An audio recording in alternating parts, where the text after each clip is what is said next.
Hello again from me, Rouvaun Smit. Good to have you along on a sure thing. Now, it's not every week that we have racing on a Monday. This week, we do have an added meeting to the fixtures in November in Cape Town. We are racing at Hollywoodbets Kenilworth. It's good to have you along for the preview of a 10-race program that gets underway bright and early at 12:20. So you need to be on with your free Hollywoodbet Punter Challenge entries 5 minutes before that at 12:15 on Monday afternoon. You know the drill. Put through your selections. You play the bet slip to put you in line for the R1 million jackpot prize that is on offer. 10 races. I don't have a publication as such.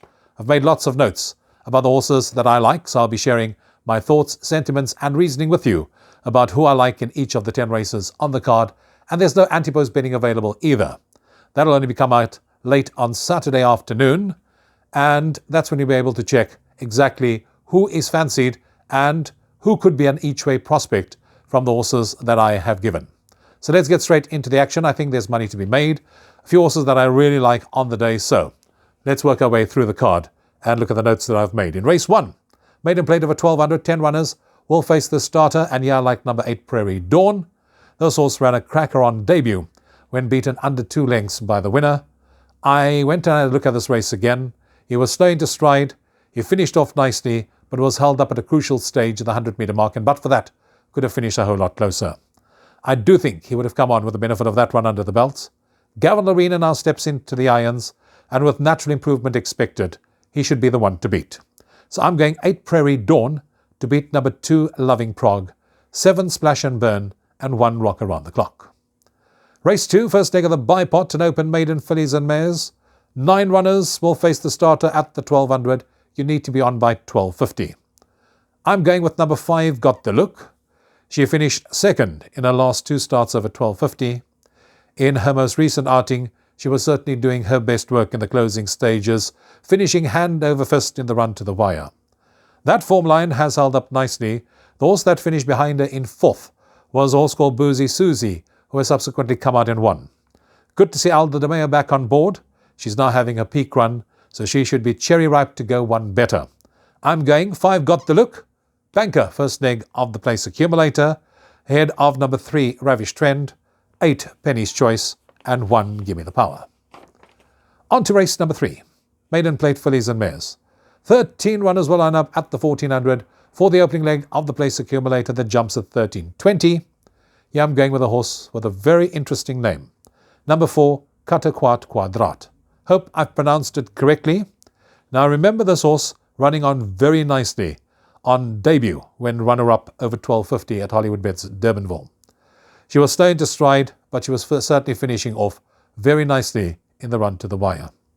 She certainly would have come on with the benefit of that run under the belt, and I do think she will enjoy the step up to 1400.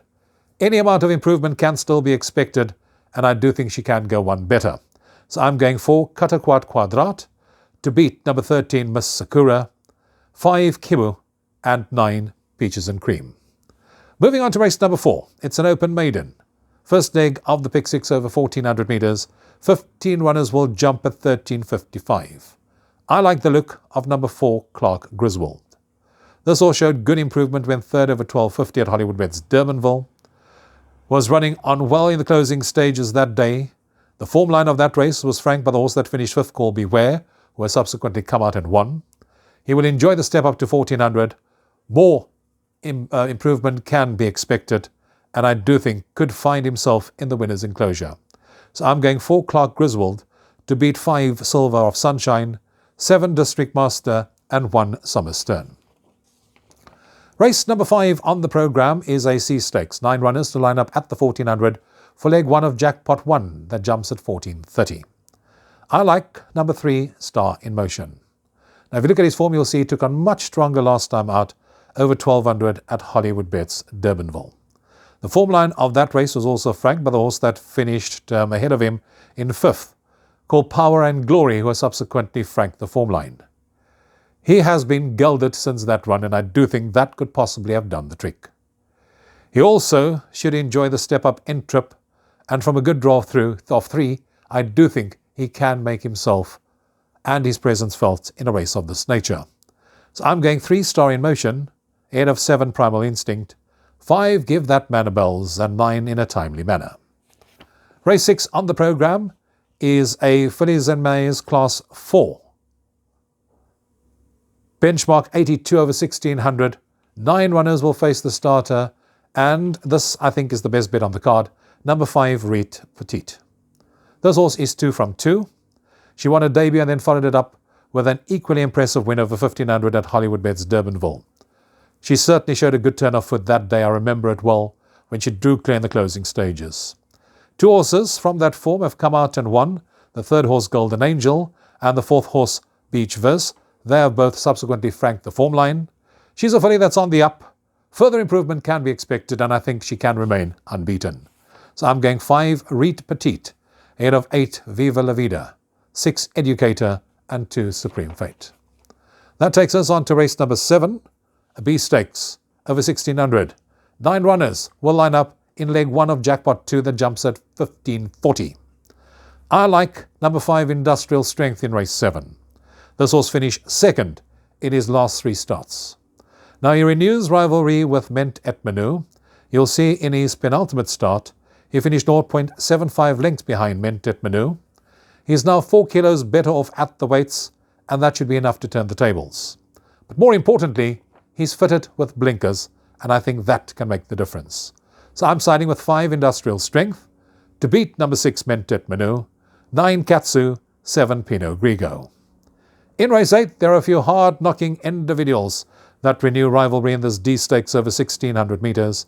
10 runners will face the starter, and I like number 3 Midway from the stable of James Crawford. Louis Mkotwa does take the ride, a model of consistency. This is the horse. This horse likes to race up handy and was just outrun in his last 2 starts. There's also been 2 winners that have come out of that Miller Strength form line. The 2nd horse, Prince of Tibet, and the 6th horse, Searcher, both have subsequently come out and won. He's also a kilo and a half better off at the weights with Prince of Tibet for a 0.5 length beating, and that should be enough to turn the tables.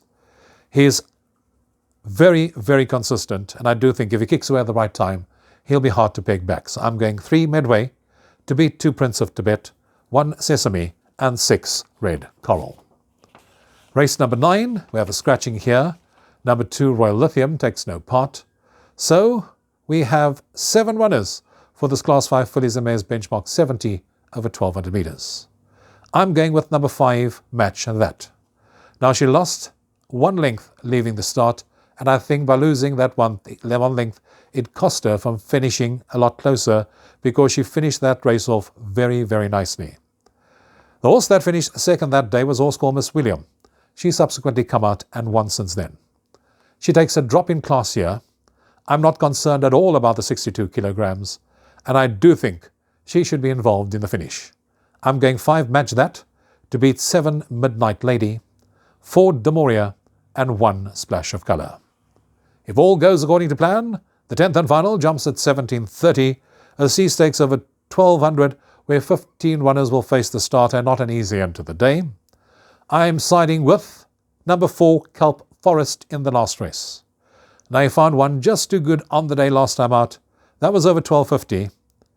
Now, the horse that finished right behind him in 3rd that day was a horse called One Liner, who has subsequently come out and franked that form line. Now you can see why I like number 4 Kelp Forest. He's a horse that will be doing his best work late in the closing stages. Good to see Aldo de Meyer take the ride, as he will be giving him all the necessary assistance from the saddle, and I do think we'll get a good run for our money from number 4 Kelp Forest to beat number 11 Parrot Trooper. For 3rd I'm going with number 6 Spirit and number 8 Ridian.